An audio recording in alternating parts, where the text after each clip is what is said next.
Analysis by John Kobylt, the host of the John and Ken Show, also attorney and progressive firebrand Lisa Bloom. They're standing by to give their thoughts. In a moment, we will also go live to Washington and talk to two Congress members who were in the House chamber, Congressman Adam Schiff and Congressman Mark Takano. But ladies first, Lisa, to you, real quickly, your thoughts on tonight. President Biden was magnificent. He cares about real people, from reaching out to transgender teens to talking about getting the COVID vaccine out to anyone over 16 all over the country, climate change, gun violence. He's got the answers for the biggest problems in America. Tim Scott seems like a very nice guy. I have nothing but respect for him, but why are we talking about these tiny little issues? He doesn't seem to have any real programs for the important issues in America. All right, John, did you think, as Lisa did, that President Biden was magnificent? No, but I'll focus in what I think matters most. He's proposing a total of $6 trillion in spending. If you counted to $6 trillion, $1 a second, it would take you 190,000 years to do that. That's how astonishingly large the number is. And there is no real detail on exactly what it would go for, and even if they listed what it would go for, whether it would be executed properly, or would we end up with a lot of high-speed rail debacles around the country, just for one example. So I don't really care about all the pageantry and the cliches and the platitudes and the laundry list of woke causes. I'm just thinking about it would take 190,000 years to add up this money. All right, we have a real interesting debate to get into the size and scope of government, because I think that is important to do. We will do that with John and Lisa in a moment, but in the meantime, we want to go to Washington and get the thoughts of our other guest joining us right now. There he is, Congressman Adam Schiff. Congressman, you were in the chamber. Talk to us about what it was like in the chamber, and also talk to us, if you would, about your first reaction to the speech. Well, it was a State of the Union like no other. Members were seated on the floor in the gallery. I was near Jill Biden up in the gallery. But I thought the president did a remarkable job. And I was struck by one thing in particular. He's been compared a lot with Franklin Roosevelt because of the size of his ambitions for the country and what he wants to do to lift people out of poverty and get people working again. But I also found it much like Harry Truman, just in how plain-spoken the president was. He is not, trying to be a, fine elocution. He isn't, speaking Shakespeare. He's speaking the language of ordinary Americans. His whole agenda is designed to meet the needs of ordinary Americans. And I think probably around the country, it was a total home run, even if among some of the insiders in the Beltway, you're going to get partisan views on it. Well, you bring up size of ambition, size of government. You just heard John bring up the fact that this is $6 trillion total. What's your response to that? How will that be pushed through? Well, I guess I would have liked to hear John be concerned about the deficit or debt when we passed a $2 trillion tax cut a few years ago that added $2 trillion to the debt. What the president is proposing is to pay for this. And those pay-fors, the president explained, will come by asking large corporations and very wealthy people to pay their fair share. He pointed out that you had some of the largest corporations in America pay not a single dime in federal taxes. That just isn't right, particularly when there's so many unmet needs in infrastructure with our roads and our bridges, but also in our human infrastructure. Young people that can't afford college because it's so expensive. So he's got a plan to pay for it, and I think that's a very important part as well. On the style of it, as you mentioned, it was, speaking out, reaching out. On the substance of it, it is a very, very progressive agenda that is being put out there. Do you see any path to actual Republican compromise on this? And do you think that this is going to be able to get through, even if it means getting those $6 trillion in spending through on reconciliation on party line only? Well, it is a very progressive plan. But what I was struck by listening to him is how popular each of the elements of that plan are. And I felt myself feeling a little bad for my Republican colleagues in the chamber because they knew just how popular his proposals are among their own constituents on everything from, providing those $1,400 checks in the bill we passed, the rescue plan, to investing in infrastructure, to helping young people pay for college, to helping people with paid family and parental leave when they have a sick family member. These all enjoy overwhelming support among the public. Even things that are really controversial within the Capitol, like a ban on assault weapons, are very popular among the American people, including members of the NRA. I hope we can get to yes on the infrastructure package, and it's encouraging, as the president said, that some of the Republican senators are coming up with their own proposals so that we can sit down at a table and negotiate. But the president is exactly right to say, look, we're going to try to get to yes, but doing nothing is just not an option. And just a real quick last question. You have been in that chamber for so many states of the union before. Just talk about how weird it was, or was it weird with all that distance and the masks and the whole thing? I mean, what was that like?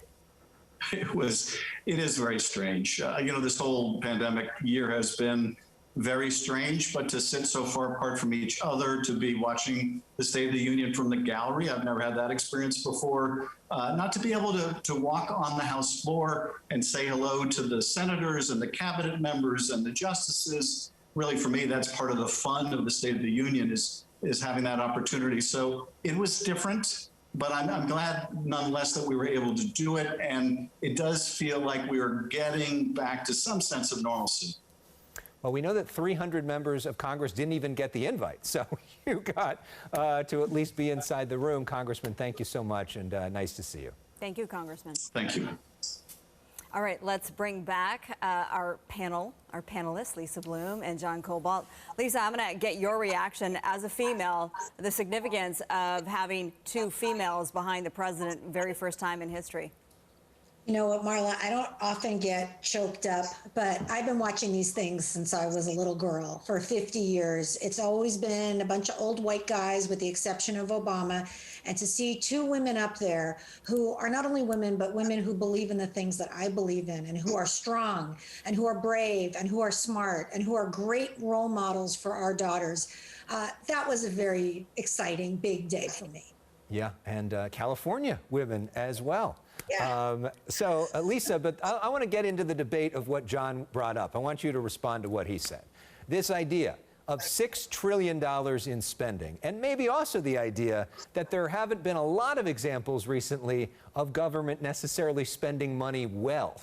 Are you concerned about potential fraud? Are you concerned about potential problems and that maybe government isn't the best way to spend all this money?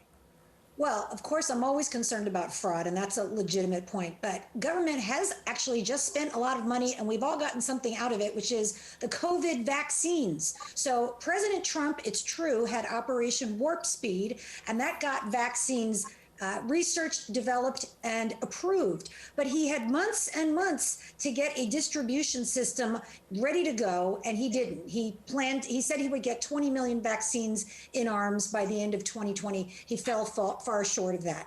President Biden has said 100 million and then 200 million, and he exceeded his goals. Why? Because he got a plan in place to get it out there and to get, CVS and Walgreens and paramedics and dentists and lots of people who can do it. Thank God I got my first vaccine. I'm getting my second one in a couple of days, and that is saving a lot of lives. So don't tell me government doesn't have any role to play in actually helping people.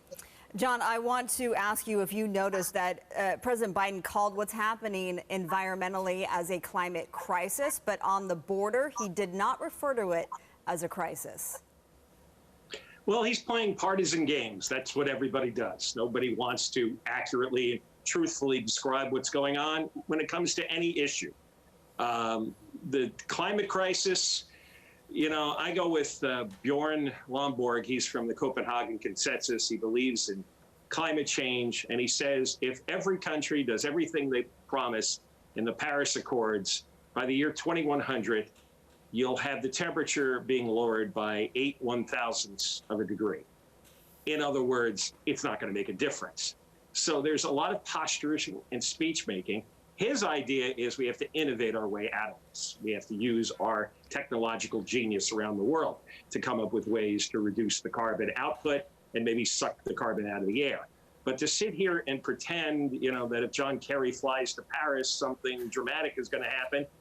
No country, no political party is going to lower the temperature of the Earth unless we have gigantic scientific breakthroughs, and a lot of them along the lines of this instant vaccine. But don't you think also government can help incentivize some of those scientific breakthroughs? You look at California, where we had so much smog here decades ago, and cars now emit 90% less CO2 into the air because of innovations that have happened over the year, in part because of government regulation. Doesn't government have a way to push that along?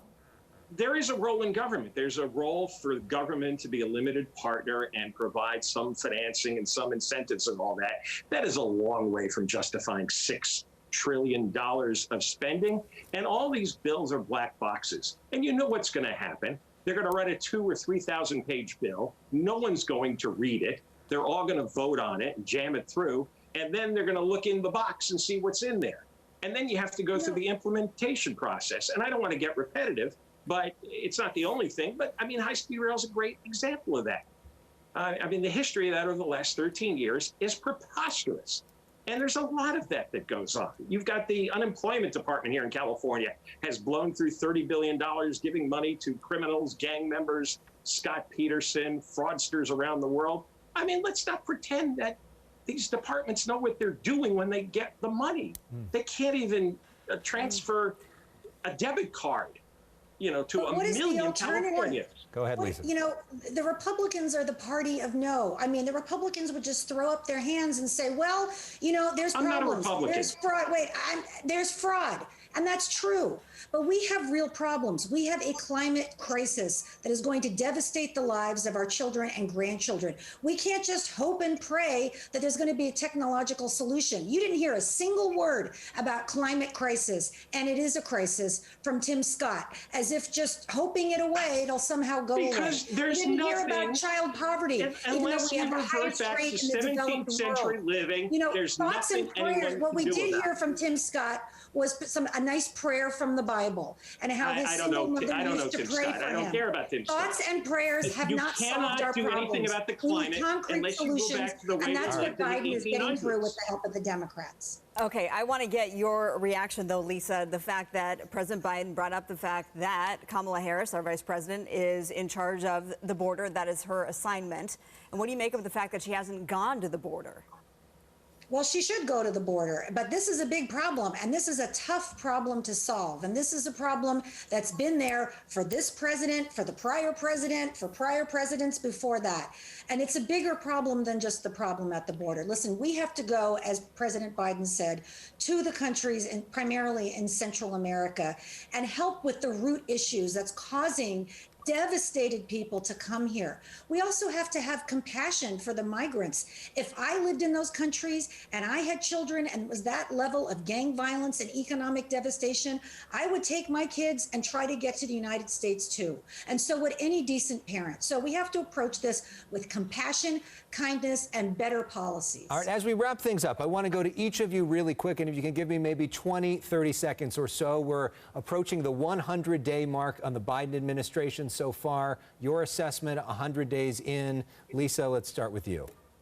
Oh, A+, much better than I would have expected. Honestly, he wasn't my first choice. Ending the war in Afghanistan is a big one that we haven't talked about. It's time to do that. Talking about systemic racism, this president has really knocked it out of the park. John. Well, he's planning to spend a lot of money. It's really popular when you send people $1,400 checks. I mean, if we're going to base policy on popularity, like Adam Schiff suggested, why don't we send everybody $10,000 a month? And we're getting to a lot of hard territory here when you talk about $6 trillion, and it's going to be glossed over, I imagine, for the most part. Well, the economy's booming. Unemployment's at its lowest level since the pandemic. He's doing something right. All right, we are running Count out. to $6 trillion. We're out of time, but great to see both of you, John and Lisa. We appreciate the civil discussion. Thank you for being with us. We appreciate Congressman Schiff as well. We're going to have more on all of this tonight on the Fox 11 News at 10. A complete wrap-up coming up there.